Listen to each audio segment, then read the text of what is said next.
Good evening, everyone. So we welcome all for the August 2024 session of Journal Club and Journal Scan. We have a very important topic today, and the Journal Club topic today is impact of cytogenetic abnormalities as to how it impacts the risk of disease progression in those patients with solitary bone plasmacytomas. We do come across plasmacytomas in our daily and routine practice, but it is difficult to discern as to which ones do actually progress and which ones actually do not. So this is a very relevant article for us. And to present that, we have Dr. Vijay Bhoti. He is an assistant professor at Cancer Institute of India, Chennai. This will be followed by a discussion moderated by national faculty Dr. Nikita Mehra and our esteemed international faculty Dr. Shaji Kumar sir. So I welcome Dr. Vijay Murthy and over to you. Thank you, sir.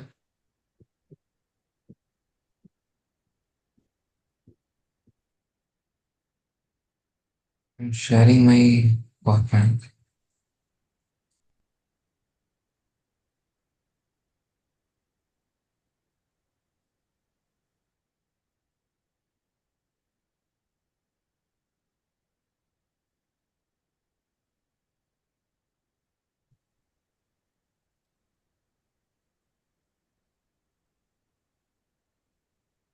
Not visible yet.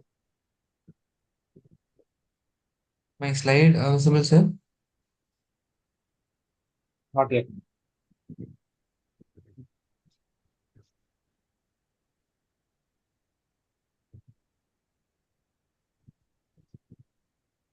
Yes. Now, sir? Yes. Yeah. You're Yeah, we sharing can the see. screen, but slides are not there. Yes. Then put it on full mode. Yes. Sir, is it visible now, sir? Yes, looks good. Yes. Yes. Good evening, everyone. Before we go to the presentation, I would like to thank the organizers and Nikita ma'am for giving this opportunity to present a very important study which has been published in Blood Journal November 2023.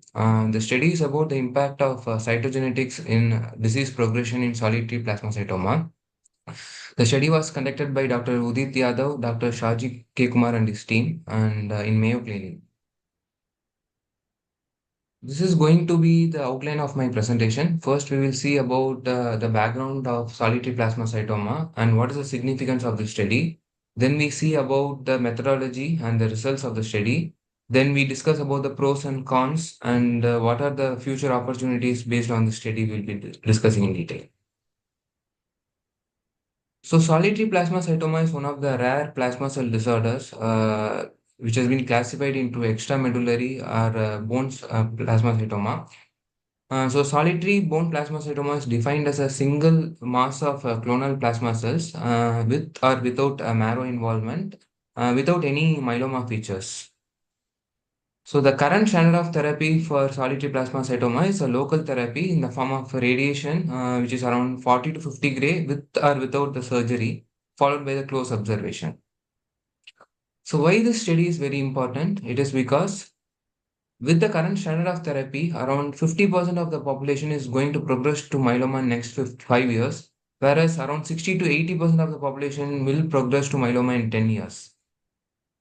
So is current standard of care is optimal in treating solitary plasmacytoma? Definitely no, because as we discussed, more than 70% of the patient is going to develop to solitary plasmacytoma.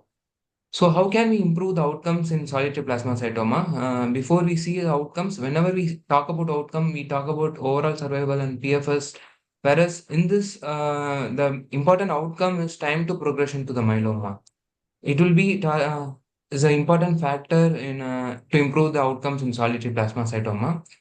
So there are various strategies has been used in the form of to improve the outcome in solitary plasmacytoma. One is role of adjuvant therapies in solitary plasmacytoma. We all know solitary plasmacytoma is a localized disease, but is it really localized? Because 70% of the population is going to develop myeloma. In such case, it definitely requires some amount of systemic therapies. There are various studies has conducted to analyze the role of systemic therapy in solitary plasmacytoma, which has produced controversial results. But most of these studies has conducted in all the patients. There is no risk stratification, like because Still, 40 to 50% of the population may not develop to myeloma. Is it worth treating such patients? So this study mainly aims to fill these gaps and try to address the high risk Kevin, obviously, solitary ये तो talk तो plasmacytoma. start हो जाएगा. No, while the Yes. So there are various risk factors for solitary plasmacytoma. This was based on the previous study. They have found minimal marrow involvement, presence of abnormal serum-free light chain ratio, and persistent M spike after radiation therapy or any high-grade angiogenesis is considered as a risk factors for shorter time to progression. And there are few studies that assessed cytogenetic fish in extramedullary plasmacytomas, which did not find any association with the risk of progression to myeloma. At present, there are no studies have evaluated the baseline cytogenetic abnormalities by fish in solitary plasmacytoma and their impact in risk of progression to myeloma. Methodology. The study was carried on Mayo Comprehensive Cancer Clinic from data from 2000, January 2012 to December 2022. The EMR record was analyzed for this. The patients before January 2012 was excluded mainly because they did not have the advanced cross-sectional imaging, bone imaging was not available before that period. So the inclusion criteria are all the patients should have the biopsy proven plasmacytoma arising from the bone, and they should have advanced cross-sectional imaging in the form of PET scan or CT scan or a whole body MRI or FDG PET should be available. And the bone marrow biopsy also by aspirate and biopsy should be available. And the inclusion criteria mainly contains the plasma cells less than 10% of the plasma cells will be considered for inclusion.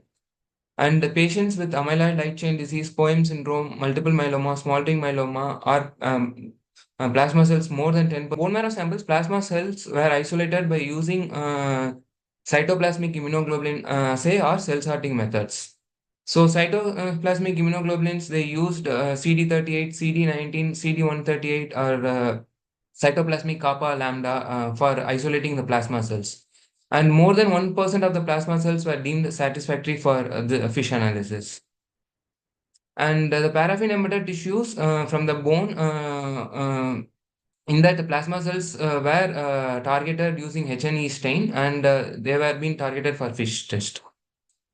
For level of detection, 6% is required for dual fusion probes, and for break apart probes and tetraploid clones, 10% of it is required, and for TP53 on 1Q abnormality, 20% of is required for detection levels.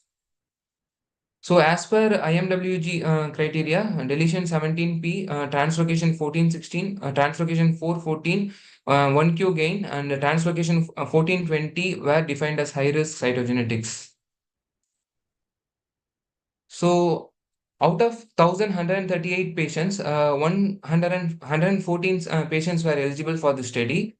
Out of 114, only 36 patients had a baseline fish were available. So remaining 78, 19 patients, fish was performed retrospectively. So 36 plus 19, around 55 patients had baseline fish performed on bone marrow or in the paraffin embedded SBP specimen. So the results were described in three formats. One, they have described the baseline characteristics, and second one, what are the factors which has influence on time to progression from solid plasmacytoma to myeloma, and the impact of fish on time to progression. So these are the baseline characteristics. The median age of the population was 60 years, and most of the patients were white. And using FDG PET, they found the median SUV was around 6.5, and all the patients received radiation, and the median dose was around 45 gray. And 21% of the patient received underwent surgery for either for diagnostic or for palliative purpose before starting the radiation. And out of these 114, as we discussed before, 55 patients had detectable clonal plasma cells. So these clinical variables has been compared with the high risk or the standard risk cytogenetics.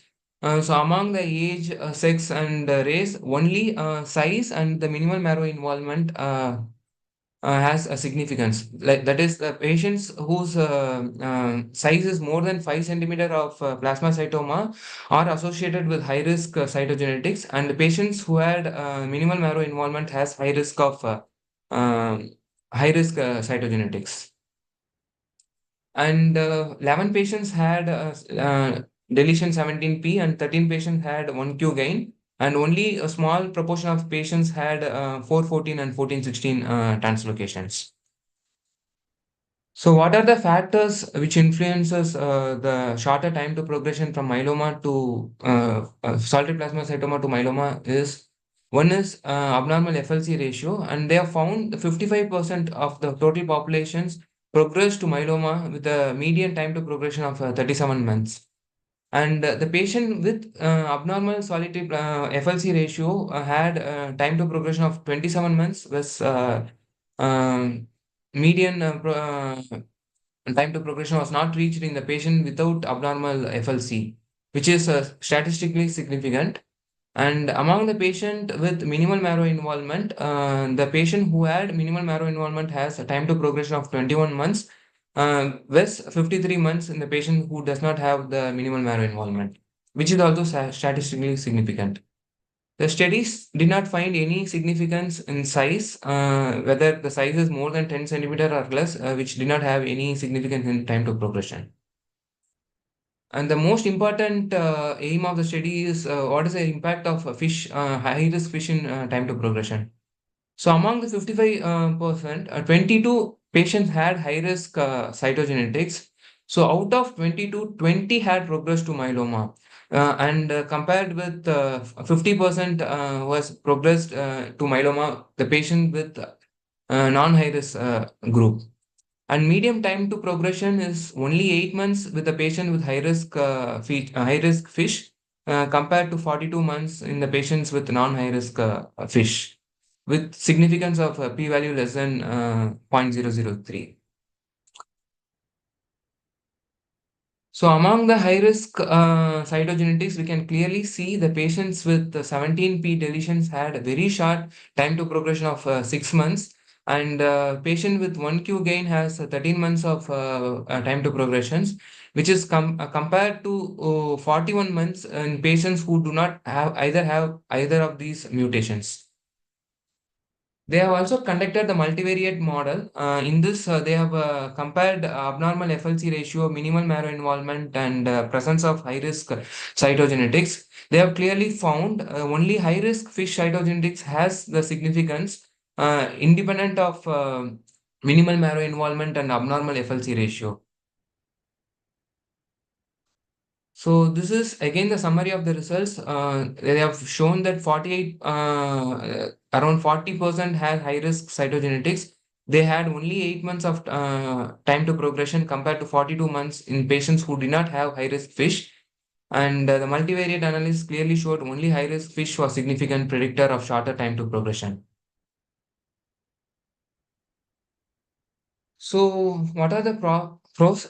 This study is the first study to assess the clinical value of fish in solitary plasmacytoma. There are previous studies which has conducted on smoldering myeloma and multiple myeloma, whereas this is the first study to conduct in solitary plasmacytoma.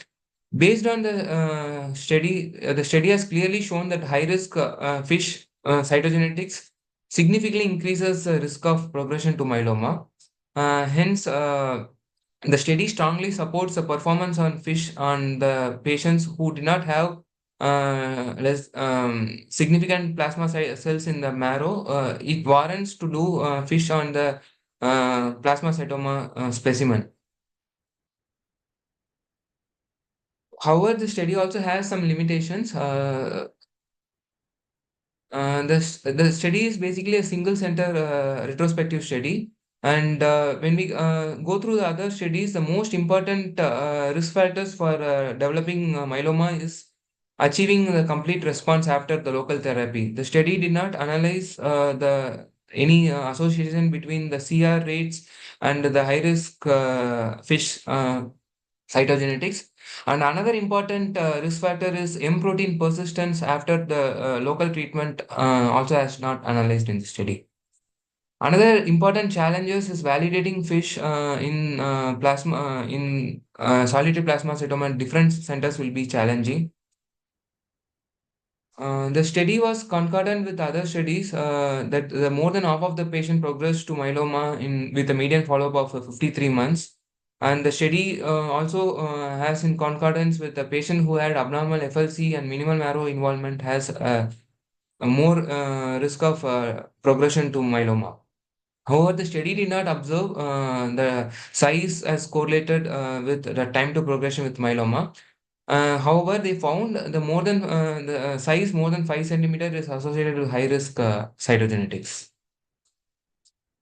So the implication of the study is a potential to change the practice. It strongly recommends to do FISH at the time of diagnosis to predict the outcomes in solitary plasmacytoma.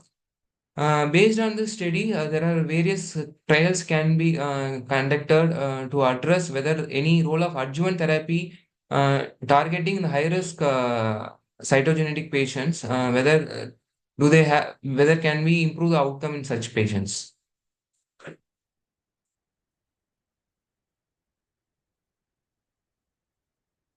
That's it. Thank you.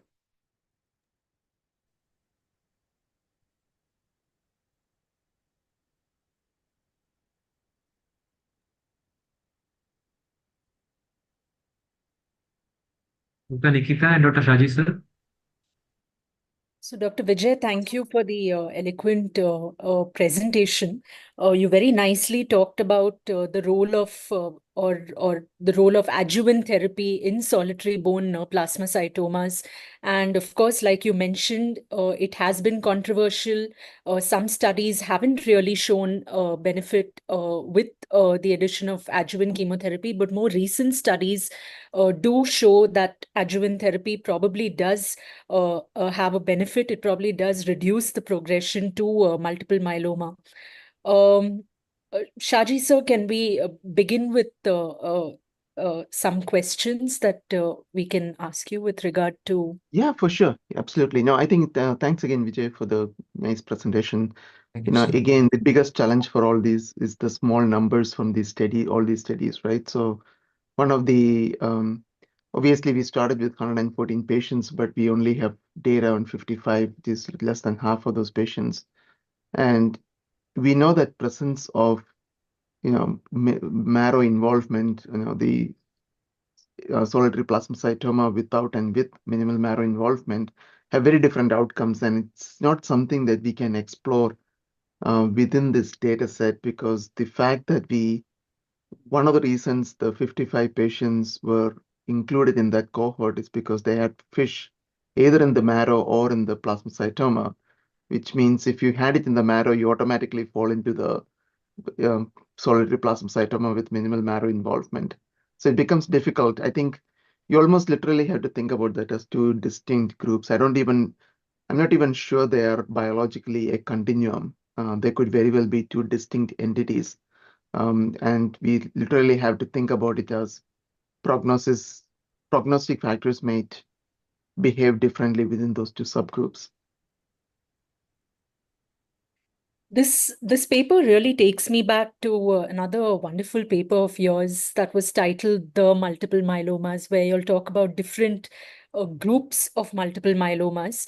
Is it possible that this group of plasmacytomas with high-risk cytogenetics sort of forms a continuum within those high-risk multiple myelomas? I mean, I think so. Again, I think a lot of the high risk abnormalities that we are talking about here, especially the 1q and the 17p, are all secondary abnormalities. And one other thing that we clearly couldn't look at it here is the comparison between what we find in the bone marrow versus what we find in the plasmacytoma. There are studies that have shown, mostly in the setting of extramedullary disease in patients with myeloma, where you have a higher proportion of, or the FISH is more likely to be positive for 17p and 1q in the extramedullary tissue compared to what you find in the bone marrow. Similarly, we have done some studies which have shown that the RAS-RAF mutations are much more prevalent, as well as mutations involving some of the genes associated with addition molecules and so on and so forth, may be differential in these two. So I think it's that continuum, right? So one hand, we have solitary plasmacytoma with absolutely nothing in the bone marrow, which we know in very small numbers can progress to myeloma. And then you have the one in between, which is the solitary plasmacytoma with marrow involvement, where the risk of progression is substantially higher, which I think truly is within that spectrum of myeloma. And then you have the patients who present with newly diagnosed myeloma with a extramedullary disease. So essentially and then you have the other end, relapsed refractory disease, who develop extramedullary disease that was not there to start with. And many of those later ones, right? So in the myeloma setting, we often distinguish between solitary bone plasmacytoma versus a soft tissue plasmacytoma because they have very different outcomes. Whereas here we are always talking about solitary bone plasmacytoma, which is just, it's really a continuum in the sense if you have two solitary bone plasmacytomas, now you're calling it myeloma. It's no longer solitary bone plasmacytoma anymore. So there's clearly kind of two parallel continuums, you can say, in a way, in kind of that clear myeloma with soft tissue extramedullary disease at diagnosis or subsequently, and the whole continuum of bone plasmacytomas, which may be just singular with nothing in the marrow, singular with something in the marrow, more than one, which is essentially myeloma. Thank you, sir. Pankaj sir, I think you'd like to say something. Uday has raised the hand first, so Uday can go ahead first. No, sir, please. Okay, so I have two questions. One is at least the European fields about the percentage of 17p. So did you look at the percentage of 17p? What was the percentage and whether that has any relationship with the progression? Yeah, no, I don't think there was enough numbers to look at it, but what we have seen in the larger myeloma data set is that any 17p, it's always subclonal. And most of the fish, we call it out only if we have about 20% of those anyway. So the French have shown that you need at least 50% or more. But I think it's again a gradual increase in risk. So if you have 50%, you are at a higher risk compared to if you have a 20%. So in terms of risk of progression, no, we have, this data set doesn't allow us to really look at that given the small numbers. But in this context of myeloma, I think the bigger the subclone that has the 17p deletion or the TP53 mutation, the worse the outcome is going to be. I think it's just a reflection of how much the clone has evolved. So there's a time bias there. So if you find somebody with 80% versus somebody with 20%, it's quite likely that the person with 80% had it for a longer period of time. So you're looking at a shorter time from beyond that.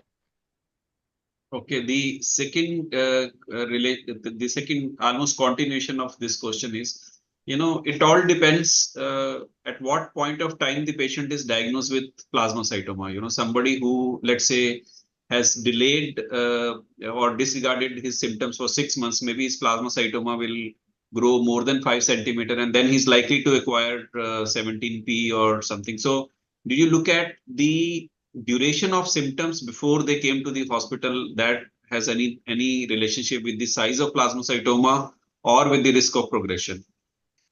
Yeah, this is a hard one, Pankaj, because the problem is the symptoms always depend on location, right? So somebody could have a 10 centimeter pelvic bone plasmacytoma, which is totally asymptomatic and just happen to be found, compared to somebody with a 2 centimeter lesion in the spine, which will get discovered much earlier. So I think at least, we haven't, and so we don't know about the duration of symptom versus and how much that correlates. But to your question about the size and the high risk genetics, it's always hard to know which, this is a chicken or egg question. Did they have high risk genetics, so they grew rapidly, you have a larger lesion, or did the lesion grow for a longer period of time, giving more opportunity for those secondary abnormalities to accumulate over time? Right. Thank you. So, Dr. Uday? Sir, so this whole paper was on cytogenetics and plasmacytomas. So my query is, if we needle the plasmacytoma for getting the cytogenetic sample versus marrow, because as you already mentioned that there are plasmacytomas without marrow involvement. So one, there would be difference because of that of getting cytogenetics positive, negative. But my second part of the question is, with the cell-free DNA and various other liquid biopsy techniques coming, are there any newer modalities wherein we can overcome this site of sampling for achieving the cytogenetics? No, I think it's a good question. I think, obviously the circulating tumor DNA approaches or liquid biopsies can give a pretty reasonable picture of what is in the bone marrow. But the problem is there's quite a bit of heterogeneity depending upon two things. One is the amount of marrow involvement. The higher the marrow involvement, more you find the circulating tumor DNA. Two is the biology. Somebody could have 80% with few circulating cells, and somebody could have 10% in the marrow with lots of circulating cells. And we don't know how well the circulating tumor DNA profile is affected by the amount of circulating tumor cells. That is a relationship that has not really been explored very clearly. So there's probably a component of bulk and biology in terms of both in terms of the numbers of circulating tumor cells and probably also what kind of profiling we find from the circulating tumor DNA.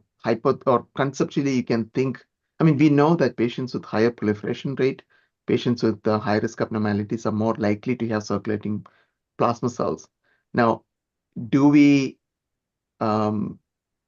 So are we biased towards picking those up on the high-risk abnormalities, the secondary high-risk abnormalities in the circulating tumor DNA assessment in those patients?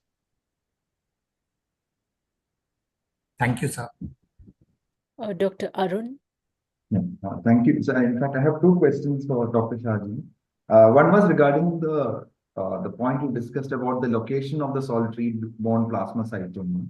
So at least in PGI, where I learned a lot about the disease actually. So, and we had been analyzing about the peculiar clivus associated plasmacytomas. And in fact, we had digged up data of 8 to 10 patients as well. Some of them actually don't do that well.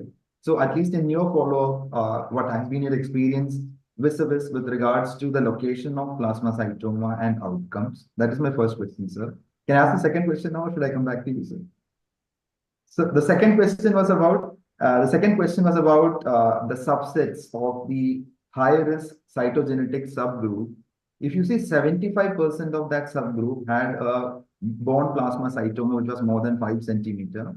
And if you see even the meta-analysis, which actually was an ASH abstract this year, around 1,400 patients of solitary bone plasmacytomas and predictors of outcome were analyzed by the group. The common denominator in that group was the size more than 5 centimeter as an important prognosticating factor as far as outcomes are concerned. So I did, at least in the subset which was analyzed in your center, I thought the high risk subset was enriched with bone plasmacytomas which are more than 5 centimeter. Mm-hmm. So when you conclude that it is the time to progression driven singularly by the high risk cytogenetics, or is it the size? It's the size as well. That was my second question, sir. Yeah. So in terms of the location, right? So what we do know is with solitary bone plasmacytomas, if you have axial lesions, obviously skull or the spine, your risk of progression is much higher compared to having, for example, something that is appendicular skeleton related lesion. We don't know what is the biology behind it. Obviously, anything that is in the axial skeleton is more likely to get diagnosed much earlier. They often get symptomatic when it is very small, especially at the base of skull lesions. And we know that those are at a higher risk of progression for sure.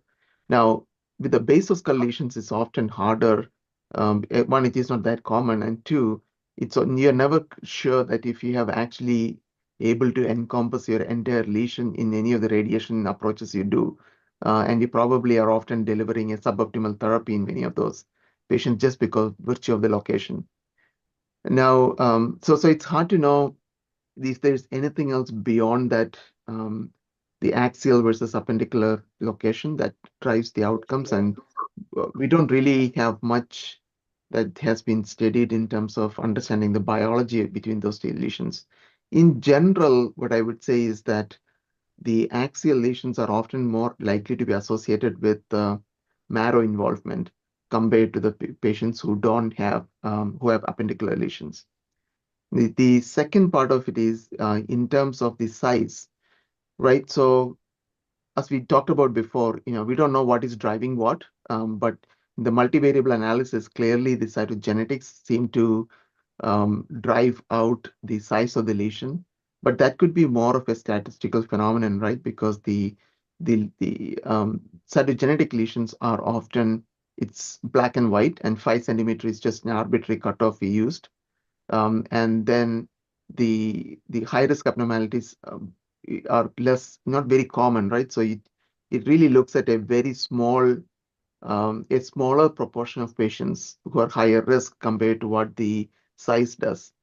So they are they're variables that kind of travel together. So it's always the multivariable approaches, the statistical approaches only go so far.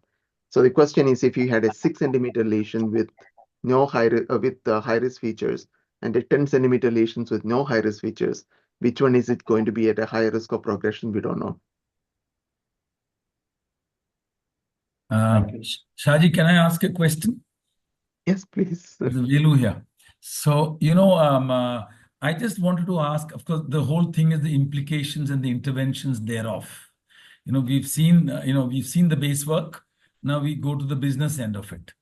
So one is the pros and cons of early intervention in the so-called high-risk group, cytogenetically proved, and even if it's reduplicated in other studies, and we say that this is it, this group is higher risk, and the TTP is shorter, time to progression is shorter, versus like the old thought process of myeloma, the old thought process of like we do in CLL, that till you have beyond a certain stage, whether therapy is going to help or going to harm.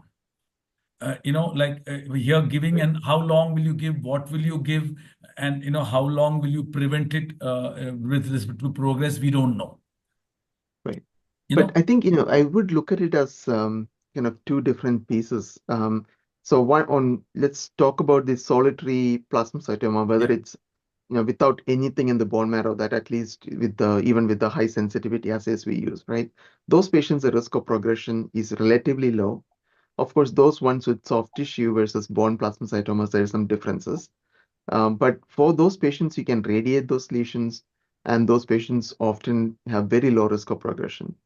Now, I don't think we would advocate not doing anything about those solitary lesions, given the good outcomes with radiation therapy to those. Because without any treatment, those lesions are going to continue. I'm talking beyond radiation. I'm Correct. talking radiation you're already doing. Correct. So in the solitary plasmacytoma, the risk of additional intervention seems to, at least very limited data in terms of adjuvant therapy for those patients.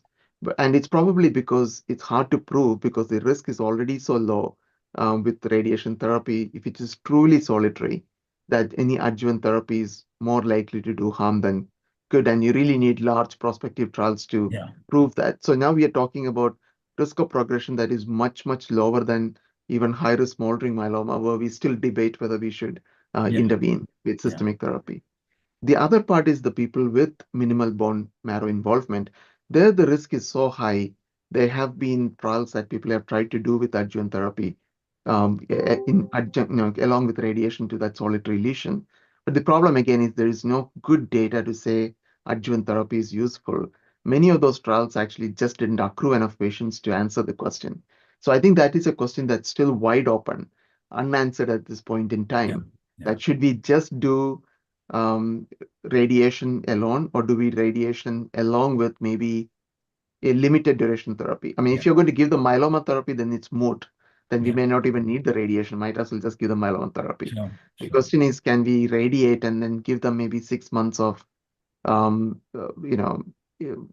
type therapy and then stop, and will it avoid the progression? And this is quite exciting from a immunotherapy standpoint, just because of all the radiation effect, right? So can you radiate and then chase it with immunotherapy approaches, whether it be bispecifics, monoclonal antibodies, whatever you want to do, but something that actually kind of enhances the potential immune approaches.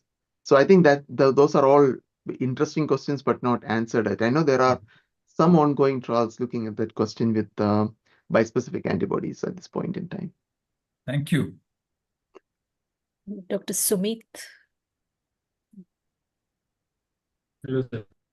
Thank you for the nice discussion. So when these plasmacytomas actually they do progress to myelomas, so is there any data to suggest that they progress like a normal myeloma with all the CRAB features, or they are more multifocal with only limited bone involvement and less percentage of plasma cells in the marrow? Is that is their progression? What is it? Yeah, they can progress. Part of the problem is once you discover the precursor condition, the presentation of the actual myeloma now is affected, right? Because of the follow-ups we do. So in somebody with a solitary bone plasmacytoma that we radiate, these patients often go through regular imaging studies as part of the follow-up. So it's unlikely that they are going to present with, we'll detect the bone disease very early on. Now, on the other hand, again, the same thing, these patients can, if they develop any of the other lab features, it's unlikely they're going to present with, for example, renal failure, right? Because you are watching them so closely, you see any earlier signs of anything else, then you're going to catch them. So if you look at your myeloma population, there's almost like a third to a half of those patients who have some renal insufficiency at diagnosis. If you look at the patients progressing from smoldering, non-smoldering, you don't see as many patients presenting with renal insufficiency. That gets down to about 10-15%. So, so the presentation is affected by the fact that you made a precursor stage diagnosis and you're following them up. But to answer your question, yes, can any one of them happen? Yes, the proportions vary. So we are more apart, is it a month apart, is it a year apart? And then it becomes, it doesn't really tell us anything more about the biology. It's like saying all myeloma has MUGUS before. All myeloma with bone lesions probably had a solitary bone lesion at some point in time before.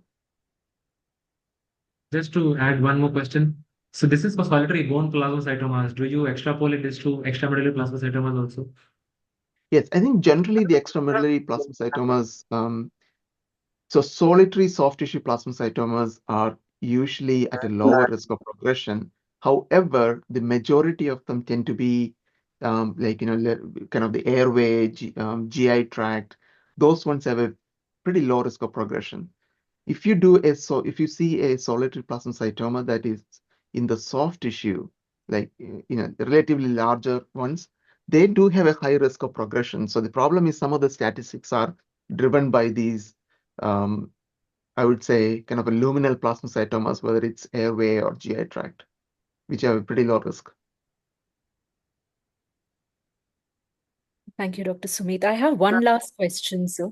If you were to repeat the study and do an MRI for all the patients, is it possible that there would have been a higher number of patients who were diagnosed with a multiple myeloma per slim crab?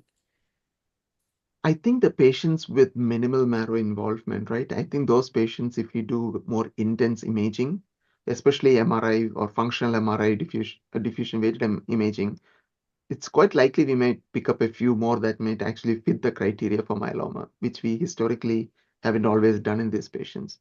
The ones without any marrow involvement, I doubt if the imaging is going to really upstage many of those patients. So has your treatment protocol changed for patients with high-risk I know you spoke about this earlier, but high-risk cytogenetics with a large plasmacytoma, would you want to give some myeloma-directed therapy besides radiation, or? I think despite that, I think it probably only affects the frequency with which you monitor them, right? So somebody has no high-risk abnormalities, small plasmacytoma, we radiate them, we see them back in 3 months. If nothing else is showing up, then we might watch them less often over time. If somebody has large plasmacytomas, or especially in the presence of high-risk cytogenetics, I think we probably should be watching them much more closely, more like akin to what we might do with a high-risk smoldering myeloma.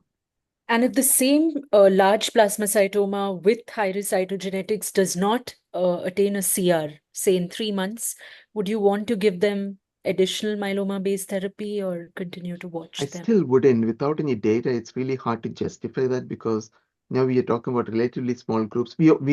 I think the risk assessment, either pre-diagnosis or after therapy, after treatment, lack of disappearance of M spike, presence of any residual lesion, you probably you want to watch and get a sense of what the kinetics is, so close watching. So, but again, I think going back to, I think what you're trying to get to may have been the minority of the patients where you radiate them and you still have a PET positive lesion that's left behind. I think there you can probably make an argument, especially in the setting of high-risk cytogenetics or locations that are more likely to cause problems, right? Neurological issues. I would say I would go for systemic therapy in those patients if they have a residual PET ablation. And what would you want to I give would them? just treat them like myeloma then. With like a VRD followed by. Right. Thank Yeah, you. that becomes, thankfully, it's a minority of the patients, but that can be a challenge because there's really no data to support one versus the other. We are just making the assumption based on the extremely high risk. Thank you, sir. So Dr. Sumit, Yes. Thank you for the very good discussion. We'll move on to the next segment, and that is for the Eagle Eye competition. I'll just share my screen.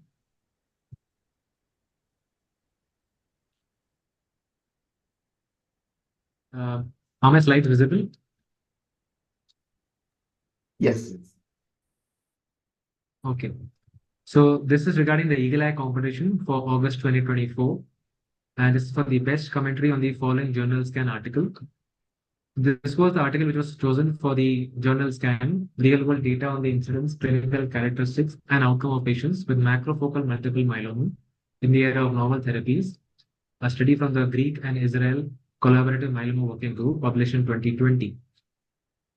So just to brief the process of the Eagle Eye competition for those who are new, we choose an article which is recently published, selected by the myeloma experts.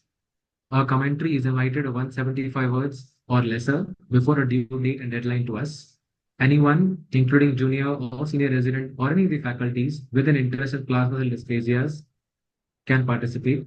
And the best commentary is selected by a team of blind reviewers. And what are the gains? They do get a journal, do get to present a Journal Scan, present a very good audience, along with a certificate and creditors. And something which is new and gainful for the current batch of students and faculty is that they will also get a life membership of the Indian Myeloma Academic Group worth ₹5,000. So the purpose is that they will read the latest article on plasma cell dysplasias, learn the art of critical appraisal, refine the art of scanning an article, writing more letter to editors from our country, and get an opportunity to present in front of a national and international audience. And this will also generate some amount of inter-institutional competition. So there are many variables on the basis of which this is analyzed. The way a person summarizes the title, the abstract representation, author's core assumptions, critical word limit, errors in the author's interpretations and facts, some ideas which may be over or underemphasized, the approaches and research methods, statistical methods, and finally coming to a final score after including the references. The important rules are the person has to stick to the word limit, be clear, succinct, and still convey your critical analysis. And importantly, concentrate on the methodology as well as statistics. So this time's Eagle Eye competition winner is Dr. Lieutenant Colonel Shikha Yadav. She's a postgraduate after MD Medicine, classified specialist in medicine at Military Hospital Jhansi. And she also happens to be a hematology fellow with Dr. Colonel Y. Uday. And I'm sure that he must be very happy after hearing this. So I request Priyanshi to play the Journal Scan video.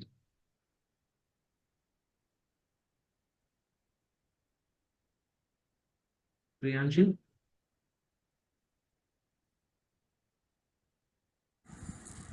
Good morning, everyone.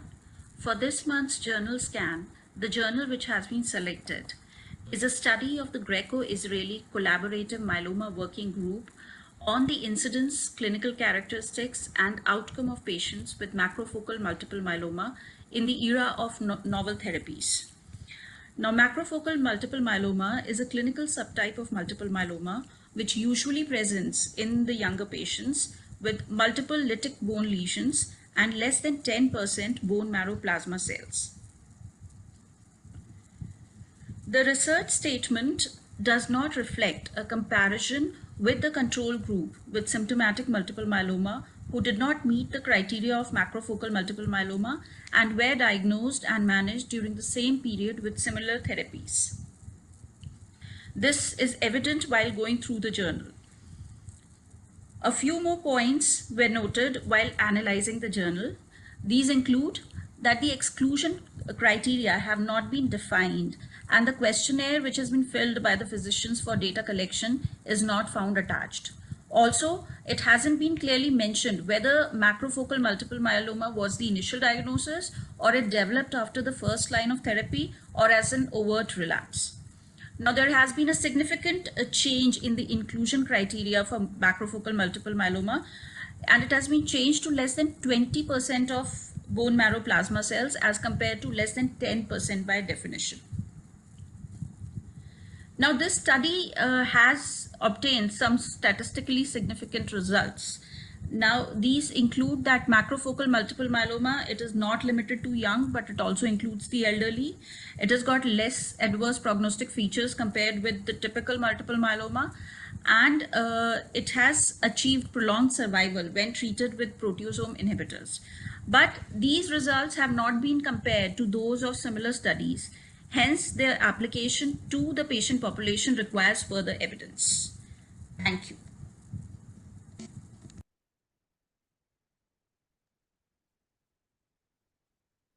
Thank you, Dr. Shikha. Can you stop sharing the screen, Priyanshu?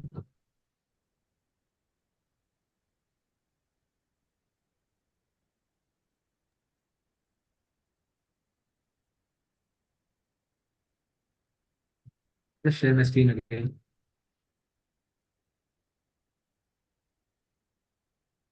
So is my slide visible, Priyanshu? Yes, sir. It is visible. So the article for the journal scan for next month for September 2024, which will happen on 26th of September 2024, is SGLT2 inhibitor therapy in patients with transthyretin amyloid cardiomyopathy, published a couple of months back in the Journal of American College of Cardiology.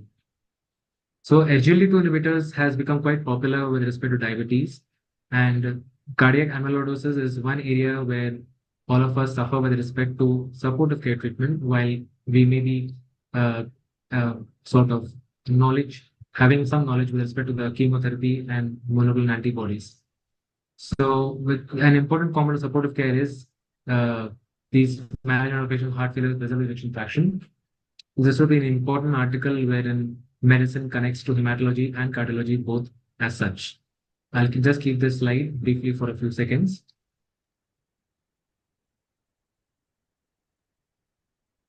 Thank you. And I hand over to Dr. Arun for the quiz.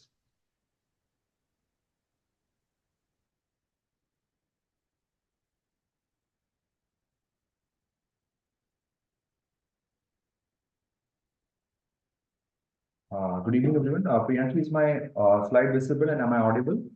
Yes, sir. It is visible and you are perfectly audible. Yeah. So we begin with today's quiz, and you know the rules of engagement when we do this quiz is fairly clear. We have 5 questions for you, and these 5 questions are based on a trivia, 2 on the Journal Club, which was beautifully discussed by the team from the Cancer Institute at ADEA and opined by the group of experts here. The 2 on the journal scan, and the fastest to press the correct option gets the reward. This is actually an often repeated question in some of the trivias we see. This is with respect to the national list of essential medicines. This is the 5th revision, which was published on 14th of September 22. When we have advocacy for myeloma, we need to know which of these drugs was recently added to the newly compiled list. And this also let us know where do we stand as far as myeloma advocacy and treatment is concerned. So choose the drug which was recently added. The next two questions are based on the journal club, which was discussed in detail. So this is with respect to the study design on the study which actually discusses the impact of cytogenetics on solitary bond plasmacytoma. You're supposed to identify the incorrect statement. It's very important to understand and know the nuances of the design of the study before we interpret it and apply it for an indigenous population. So these are relevant options here. You're supposed to correct the incorrect statement.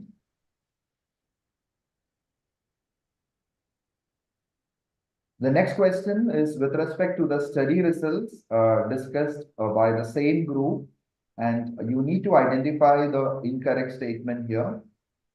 This is about whether a PET-CT was done at the time of diagnosis for all patients, what kind of therapy was received by all patients, and the data on baseline cytogenetics and the median time to progression in those with high-risk FISH. The next two questions is based on the journal Scan article on the macrofocal multiple myeloma subgroup. And you need to tell me which is the correct statement here, whether the bone disease was evaluated by a low-dose CT or a PET-CT in all patients in the cohort. What was the incidence of high-risk cytogenetics by FISH in this study? And on a multivariate analysis, was only a PI-based therapy an important predictor of overall survival, or were all these statements incorrect? The last question is again on the journal Scan. This is again, you have to tell me which is the correct statement here. What was the definition of the macrofocal multiple myeloma here when it comes to marrow infiltration as a percentage? With respect to the disease, did they have advanced disease, immunoparesis, high-risk cytogenetics, or abnormal LDH? What percentage of patients actually met the criteria for this rare entity? And what was the percentage of elderly population in this subgroup?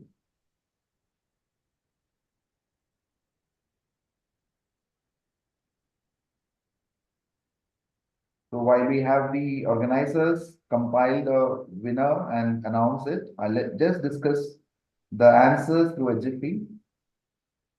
This is with respect to the national list of essential medicines. We must know all of these because about 26 odd drugs were added in the newly compiled list. After a hiatus of 7 years, we may have to wait for another 5 years before a new list is compiled. And you must understand, bortezomib was previously added. It was len which was added this time. We have to wait further before we have new drugs into our armamentarium. Cyclophosphamide, Dexa, Melphalan, bortezomib all feature in our list and the WHO essential list as well. This is an easily downloadable list from the net. Now, with respect to study design on the cytogenetics in solitary bone plasmacytoma, the FISH was an interphase FISH and no metaphases were studied. So it was not a metaphase FISH, but an interphase FISH, which was deemed insufficient. With respect to the impact of cytogenetics, again, it's only about 90% who underwent a PET-CT with respect to the staging, because it was mostly conventional radiography in some cases, in all, and maybe PET in a few. But all the other statements that patients received radiation therapy in all, cytogenetics by FISH, as alluded to by Dr. Shaji also, that it was only there in 30% of patients. And we did see those with high-risk cytogenetics had a median time to progression of less than 8 months. Now, it was again discussed in the analysis that on a multivariate, it was treatment with PI-based therapy, that is bortezomib-based therapies, which actually would be an independent predictor for OS in this subgroup of macrofocal multiple myeloma. The last question was about the definition as far as marrow plasmacytosis goes. It was 20%. It's a deviation from the 10% which was previously in many groups. So it was not more than 20%, but less than 20%, which is used to identify macrofocal multiple myeloma cases. Thank you. With that, I would hand over the podium to the organizers. Priyanshi, do we have the winner name here? Yes, sir. Winner is Dheeraj Chinnam. He's from Chandigarh. Okay. Dheeraj Chinnam. The Institute is Atulya. Okay, okay. Atulya. So, congratulations. Yeah, what awaits you is a voucher and the certificate. Please do participate and please be part of this image group discussion. With that, I hand over the proceedings to Dr. Sumit. Thank you, Arun, for the nice quiz. Just to correct one thing, the quiz winner will get an associate membership of Indian Myeloma Academy Group worth rupees 2,500. So this is something new which will begin from this month itself. So that brings us to an end of a wonderful journal club and journal scan. I'm extremely grateful to Dr. Vijay Murthy for presenting in a very elaborate manner, Dr. Nikita Mehra for a very intuitive panel discussion, Dr. Shaji Kumar sir for joining us, and our national faculty, Dr. Pankaj Malhotra, Dr. Y. Uday, Dr. V. Arun, and then Dr. Velu Nair sir. So our next journal club and journal scan will happen on 26th of September 2024 and will be based on amyloidosis. Thank you. Thank you. Thank you so much. Thank you. Thank you all. Thank you. Thank you. That was nice. Nice seeing you all. Thank And thank you very much, Dr. Shaji, Pankaj, and the rest of you. Thank you, sir. Thank you for joining, sir. Thank you. Well done. Thank you, sir. That was well done, Vijay. Thank you, sir. Thank you. And sir. nice to see you, Nikita. Very nice to see you. Seeing you after a couple of years. Yeah. Yes. Look forward to seeing you soon in person. Yeah, sure, sure. Thank And you, where is Uday hiding? I don't see him. Has he left already? I think. Okay. Okay, thank you, everybody. Good night. Jai Hind. Good night, sir. Jai Hind.